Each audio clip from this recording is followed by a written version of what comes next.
Shalom, my brothers and sisters. My name is Symmanayah, and I want to share. I have two channels. One is called White Rose Family. Now I've begun putting most of my content on White Rose Family.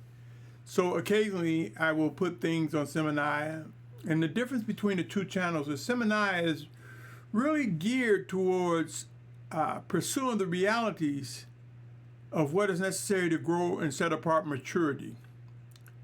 And White Rose Family puts a lot of emphasis, a lot of attention to preparations and things needed for the final Exodus. For I believe there will be a final Exodus. I also speak of things that we should be mindful of that are occurring today in terms of what it is we are or will be expected to do during these last days. So I believe we are the generation of these end times, and soon and very soon, intense times will ramp up to the point where it reach our doorstep. So I'm going to put on this channel for the moment, from time to time, I want to put a sequence of messages that might add in things we should begin doing. You see, my brothers and sisters, climate change is real. And the science states that we really have reached a point of no return. So from a scientific perspective, even if your belief is not strong, if you research climate change and conditions and what to anticipate, then it may cause you to draw closer to the Almighty Father to seek what it is He expects of you. So what to do? I want you to be aware, my brothers and sisters, of air quality. Wherever there's wars and attacks, wherever there's severe what's called temperature inversions, where you see a lot of fog from pollutants, we must be mindful of air quality. For as end times ramp up and wars ramp up, my brothers and sisters, even when volcanoes began to erupt, we must start asking ourselves, which direction does the Almighty Father expect or anticipate us to go? So let us be mindful, when travel time comes, which way are we headed? What are we stepping into? Are we walking into a war-torn environment where the atmosphere may really affect us? Also be aware, in these last days, as movement comes, the air is thinner the higher you go up.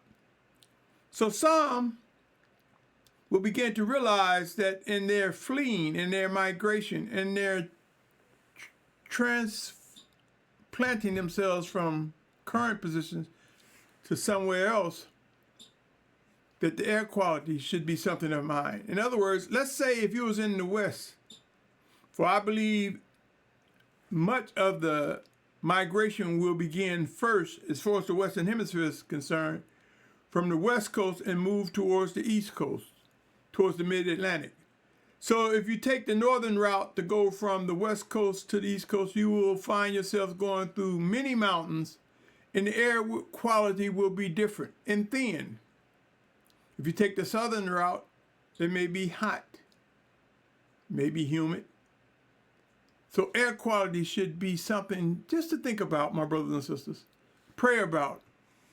For it may begin to mean something as these end times begin to get intense. Position, where are you? Are we close to brothers and sisters where we can move about together? I believe if we consider our current positions and where brothers and sisters in this walk live, at the very least, let's learn how to get closer to one another or establish strategies for coming closer to one another. For our positions will soon change, but we will desire to be close to other brothers and sisters who sincerely want to do the will of the Almighty Father. Water. And not everybody will be in a position to carry water or have water supplies, but those of us who can,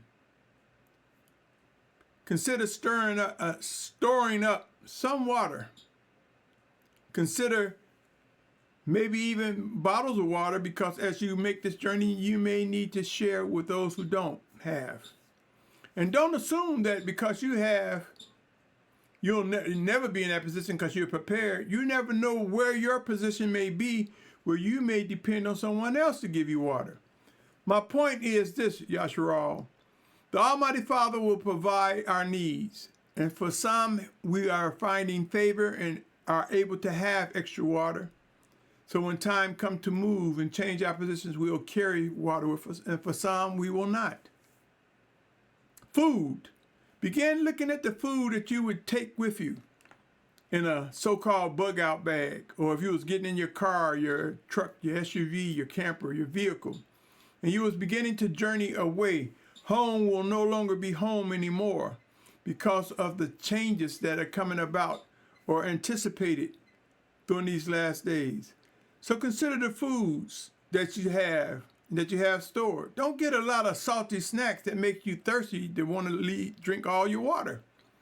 I want you to begin to have discussions, my brothers and sisters, about not only air quality, your position, where you're headed, how much water would you need, how much food, what types of food to carry, and shelter. Where would you stay? For how long? With whom? Where are you headed? What's your destination? Begin having those real discussions. And if we believe end times are here and will get intense, there are things to do.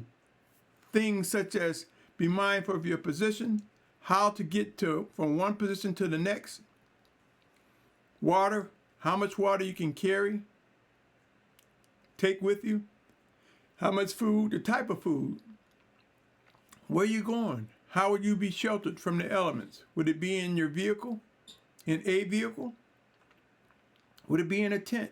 Would it be at a brother or sister's place as you leave one city going to the next, or state, or community, or town, or country? Shelter. Think about it, my brothers and sisters. What resources and supplies can you take? For we won't be able to take all. So I want you to begin thinking, my brothers and sisters, and praying about moving towards basics, the simplest of things that are necessary, and be mindful of the things that must be done. The next message I present will build on this things to do, real things to do, my brothers and sisters, while praying, while studying, while still being in fellowship.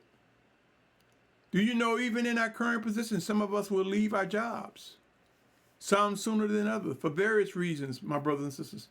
Change is coming. This is End Time Movement, Part 1.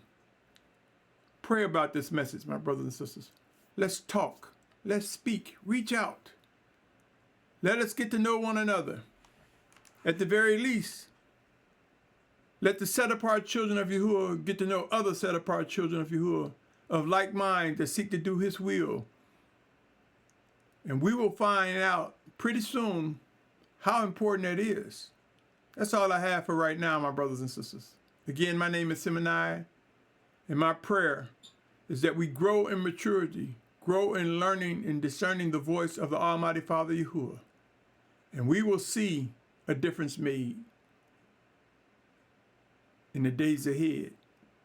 Be encouraged. Shalom.